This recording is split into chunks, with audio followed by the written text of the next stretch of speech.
What's up, Painless Flipping podcast listeners? Before we dive into today's episode, I've got something special for you. Recently, I had the pleasure of joining an amazing podcast, and I wanted to share that conversation with you all. It's a fantastic discussion you won't want to miss. So without further ado, let's jump into that crossover episode and hear what we had to say. Enjoy. All right, guys, today we have on Nathan Payne, who is a wholesaler flipper. He comes at it from the reverse angle. A lot of people are going at it, finding the deal, then having to find the end buyer, freaking out over timelines. Nathan likes a little bit more of a calm lifestyle where he chills out, finds a buyer first, and then he's able to go ahead, find the deal, put it together, make the money. This allows him to do it basically just by himself. He might have a little bit of a team, but it's not as much of a focus because he's focused more on the things that he loves about his life. So Nathan, take us in today. What is the craziest real estate experience you've had so far in your career? Whew. You know, I wasn't always doing the reverse model, doing it the painless way. That's what I call it, painless wholesaling. But, I like a little play on words there. Yeah, I wasn't always doing that. So one of my craziest experiences when I went, I was doing just deals in my home market of Utah, but we heard about wholesaling nationwide. So we were like, let's try it. So we turned on some pay-per-click advertisements. If people don't know what pay-per-click is, it's Google ads.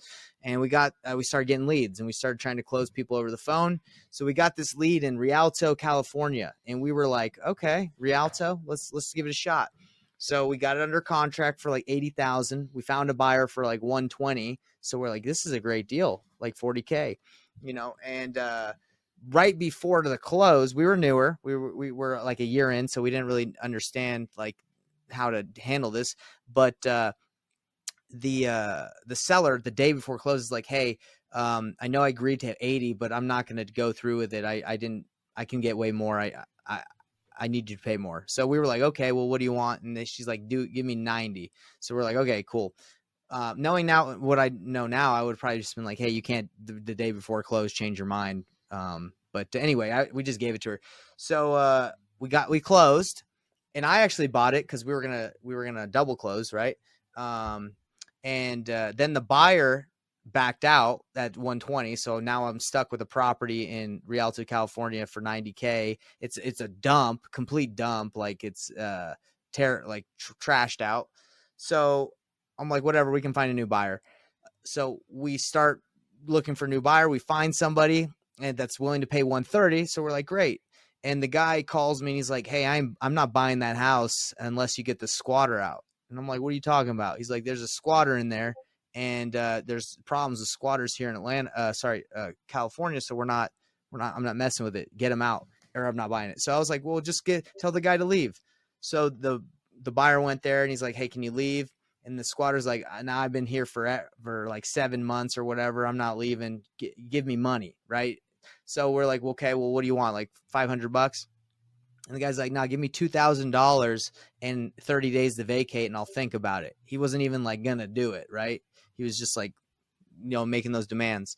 So I had $90,000, and that was a lot of money, and that is a lot of money. So I was like, just tied up, being held up by a guy that's just in a property that I own. So I was like, I'm not gonna just sit here until this dude decides he wants to move out. I need to sell this house. So me and my buddy got in a plane the next day after the guy said no, the squatter, and we got there. We rented like a little van.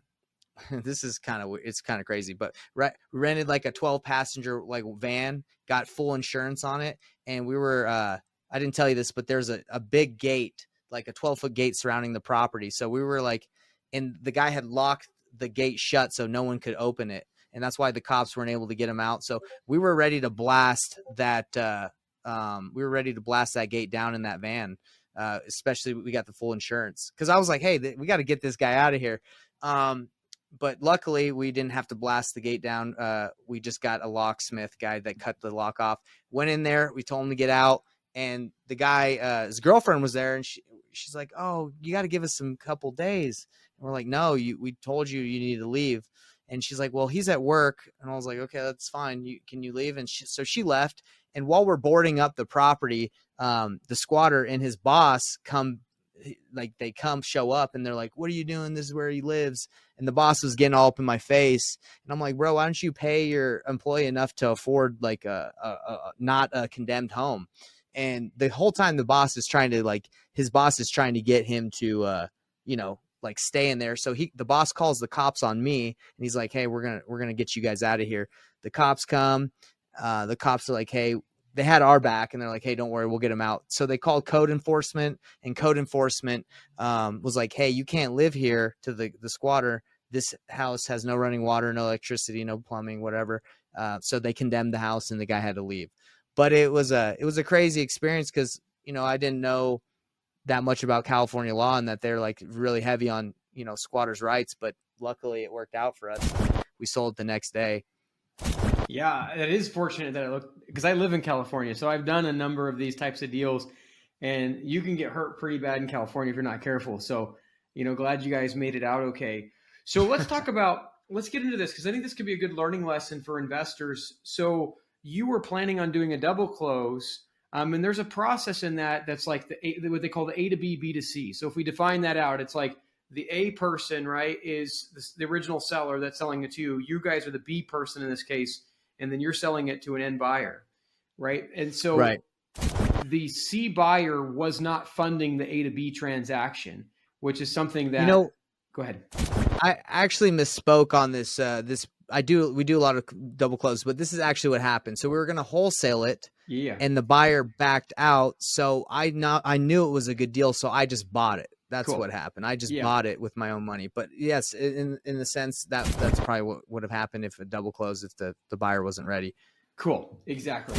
Yeah. So for those of you guys that are doing double close, if you're in a state that allows it, allow the end buyer to fund the original transaction, so that way you're not in a position where you're stuck. And in this case, obviously, you made it good. So let's talk about reverse wholesaling. How does reverse wholesaling, like, what problems does it solve? What problems, if we're being transparent, does it create in the process? So what problems does it solve? Is that the first question? Yeah, definitely. So the problems that it solves is, if you do it the traditional route, the way I was taught, and I think most people are taught, like you don't really know what, like, if you, like, especially as a new investor, you don't really know if you have a good deal, right? Like, you can run comps and you might like know a little bit about the market, but if you're newer and you're marketing, and for example, in Salt Lake, and you're new and you're running comps with other things, other properties in the area, you could lock up a property, and that street, without you knowing, could be the worst part of town, or that could be a bad area, right? But you just don't know that, and that happens a lot. Is a lot of investors, they just lock up bad deals, right? And they think it looks good because they compared it to something when it wasn't really comparable. So as you do it the reverse way, the painless way, you can call your buyer before you even lock it up, and you can say, hey, I have this seller, pretty motivated. What would you pay for this before I lock it up? And you're tight with them, so it's not like you're afraid that they're going to go talk to the seller. And they say, hey, you know what, I like this area, or hey, this area stinks, I need to be at 180. So when you talk to the seller again, you fully confident that you have someone in place, and you can say 170 and make 10, right? And it's already done. So that's the problem it solves, is if you're not confident in your comping ability, if you're not confident in the area, then it's very it eliminates that difficulty of like knowing what to offer. Yeah. So let's say you take brand new investor, brand new. How do they know if the buyer that they have is actually a good buyer? Because like, you'll talk to some buyers and they're like, I want to buy at 20 cents on the dollar, right? And then other buyers will buy at 80. So how, in the reverse prospecting, you essentially, if you're newer, could easily find yourself in a situation where you're kind of run by the rules of your buyer. How do you know when it's time to get new buyers, and it's time when you've got good buyers, you just need to work harder to find deals? That's a great question. So I actually did a 30-day challenge in the month of February. So I actually ended it early because my goal was to get a deal within 30 days in a new market without money, and I was already able to do it. So what I did, the first thing I did is I went to Atlanta, and I was like, okay, how do I find the real buyers? Well, the real buyers are either have done a flip and their flips are on the market. So what I did is, using batch leads, I just looked for buyers that currently had flips on the market that were listed. And I reached out to the real estate agents and the buyers and said, hey, I saw your property. Are you looking for more properties in this area? So that's a good way to find a real buyer, is do they actually have a property that they flipped, right? Not like hypothetically that you found them on Facebook groups, and they're probably wholesalers. And you can also do some reverse engineering in the sense that, like, with batch leads or with these softwares, maybe like a Privy or any other softwares that analyze what people have done. You could take market value, look at what they paid for it, you might be able to look at condition when they bought it, maybe not, but basically Hmm. you could reverse engineer, right? Just kind of like your reverse method, reverse engineer what sort of margins are those investors working off of, understand if they're the type of investor that's going to leave enough room in the deal for you. 100%. Yeah. So another way that when I did this challenge, I started calling title companies that were investor friendly. I just searched investor friendly title companies or attorneys in the United States. I found like 3 or 4 that were in Atlanta. I called them all. And one of the ladies was like, "Hey, most of the deals that are getting closed with us right now is from this hedge fund." I said, "Well, can I have the hedge fund's info?" She's like, "Yeah, they're doing about like 10, 15 deals, 10 a month through us." So I reached out to them, and this hedge fund is actively buying. They gave me their buy box criteria. They're awesome. I don't even have to have a house under contract. I can just send them a potential deal that I'm working, and they'll tell me what they'll pay. So I've been working with an agent, and I sent them the deal without even having it under contract. I said, "Hey, hedge fund, what would you pay?" And they told me, and I make the offers where I need to be. So I already kind of in a good spot. So I think that's the fastest. The reason why I did this is because I don't, if you have a team and you have marketing budget, you don't really need to do this. You can just go market and have skill of You get negotiating. distressed You can seller do leads coming deals. in and so on and so forth. Yeah. Yeah. But if you're strapped on cash or you're brand new, I do not recommend someone to go out and spend a ton of money on marketing when they don't know what they're doing. Yeah.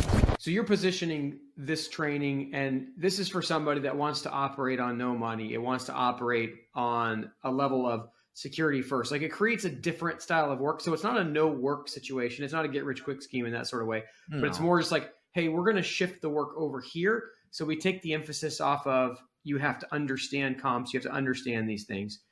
So, what exactly. led you down this road? Like, was it just kind of finding that, hey, I've got deals under contract that are hard to dispo, or? Well, a lot of this kind of led me to this because I did the nationwide wholesaling model for like 2 years, and the Achilles heel of that model is dispo, right? So it's difficult to find buyers, especially if you're getting deals and you've never done a deal in that area. Like, we had a pay-per-click campaign that was nationwide, so we are getting leads from everywhere, and we were like, "Hey, this makes sense. It's 50% of ARV. We got a great deal." Well, not in that area, not in Peoria, Illinois, where people don't buy in that neighborhood, right? Like, but you would never know that. So that's kind of I can't remember the question, but yeah, that's kind of the problem with doing it like traditionally without knowing your buyers. And so let's evaluate this here for a second. So obviously, most business owners are trying to make the most amount of money with the least amount of headaches, right? The least amount of work in an ideal Right. situation, or at least minimize your work so you can make more money if you want to keep working that much. So you have found that with a reverse method, you do less work to put a deal together, because the two sides of the scenario. Scenario one is you reverse, and then the buyers tell you what they want, but you still have to go find it for them, and they have to actually buy the things that they say they're going to buy. In the other case, Mhm. you find the deal and then go find a buyer. You find you spend less hours and have more success doing it in reverse. 100%. Yeah. Cause right now my focus is on building Investor Thrive and the coaching business and helping people get started.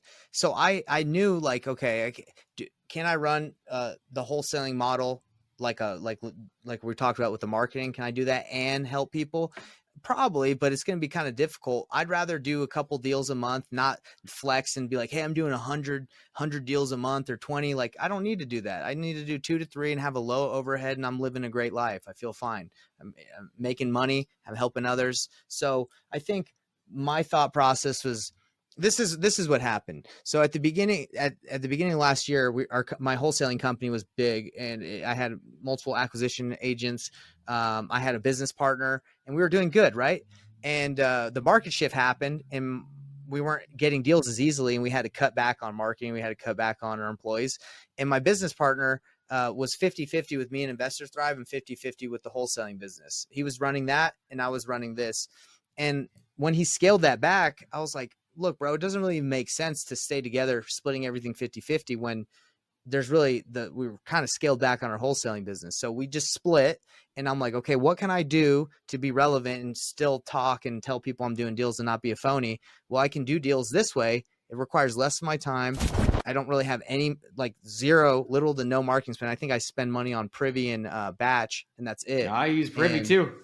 Cool. yeah, Shout out to I, Benson I like, Juarez. yeah, I like both, and they're both great. So yeah, do that. And if I do, let's just say I do a $15,000 deal, like once a month, that's cool. My overhead's super low. I'm not trying. I know there's people who are trying to make millions and millions. I'm a pretty low key dude. I don't really need, that much.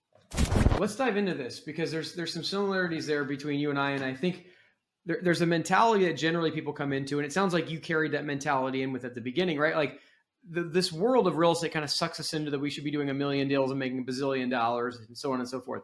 And then you start to realize, is that really the life that you want? So what sort, actually, let's go into a different question first, and then we'll come back to it. So let's go into hedge funds. How they tell you, I'm going to buy a property for 100 grand. How much spread do you like to build into your deals? So with the hedge funds, it's been a while since I've done a deal with the hedge fund because they kind of died off, and then I found this new one. So I have not done a deal with this new one I just found on my challenge yet. But we usually, when we did deals with them before, we would ask them what they were willing to offer without giving them like an asking price. We would just be like, what would you offer? And they were over what we had it for.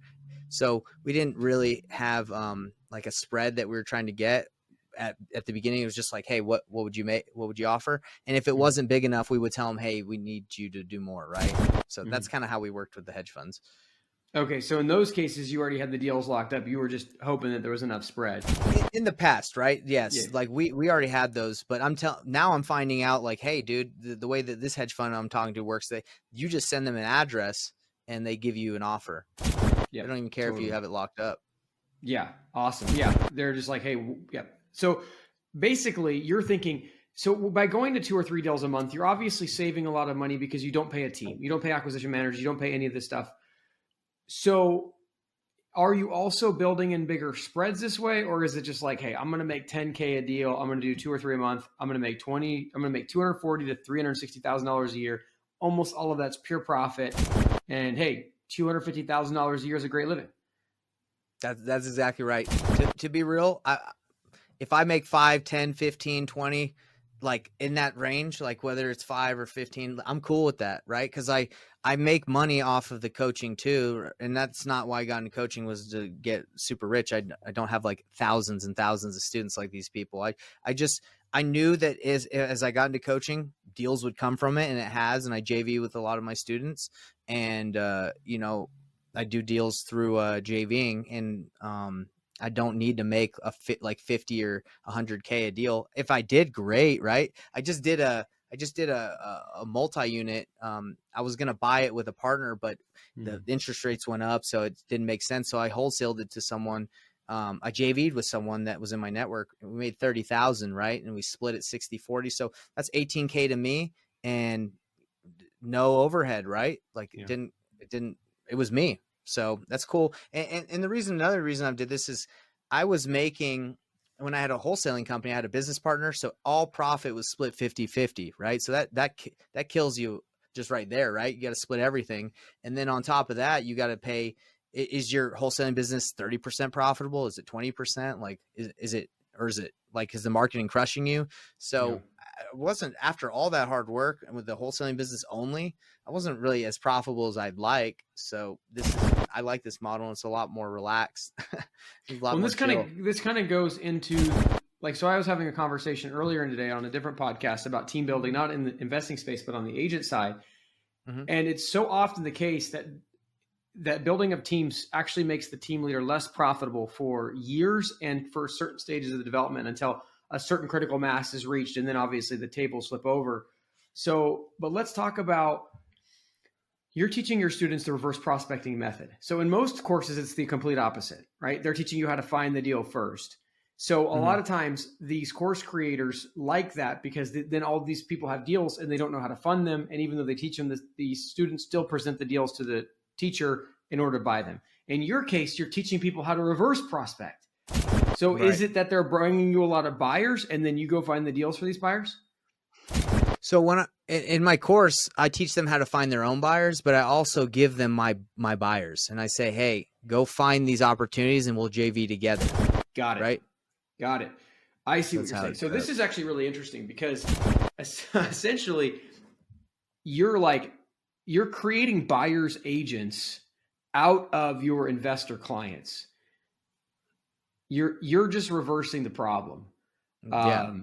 That's interesting. So essentially, and your students are still doing a lot of the same work they would do in other courses, but by being in your course, they're getting handed cash investor buyers essentially for some split of the profit.